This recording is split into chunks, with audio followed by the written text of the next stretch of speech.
வணக்கம் பவித்ரா.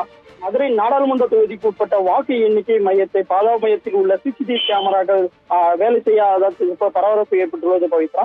மதுரை நாடாளுமன்ற தொகுதிக்கு உட்பட்ட வாக்குப்பதிவு இயந்திரங்கள் மதுரை மாவட்ட ஆட்சியர் அலுவலகம் அருகே உள்ள மருத்துவக் கல்வி வளாகத்தில் பாதுகாக்க வைக்கப்பட்டு பாதுகாப்பு அறை முழுவதும் சீல் வைக்கப்பட்டு சிசிடிவி கேமராக்கள் அமைத்து கண்காணிக்கப்பட்டு வருகிறது பவித்ரா.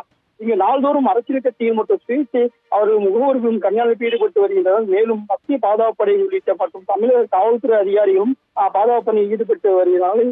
தற்போது இன்று மாலை முதல் மழை பெய்து வரும் நிலையில் சிசிடிவி கேமராக்கள் வேலை செய்யாததால் வேட்பாளர்கள் மற்றும் சுயேட்சை வேட்பாளர்கள் அதிர்ச்சி அடைந்தனர். திடீரென சிசிடிவி கேமராக்கள் வேலை செய்யாத அதிர்ச்சி அடைந்த அரசியல் கட்சியினர் மற்றும் சுயேட்சை வேட்பாளர்கள் இது தொடர்பாக புகார் அளிப்பதாக மாவட்ட ஆட்சியிடம் புகார் தெரிவித்துள்ளார் பவித்ரா. இதனிடையே இது குறித்து விளக்கம் அளித்த மாவட்ட நிர்வாகம் மழை பெய்த நிலையில் சிசிடிவி கேமராக்கள் பழையிருந்ததாக தெரிவித்துள்ளார்.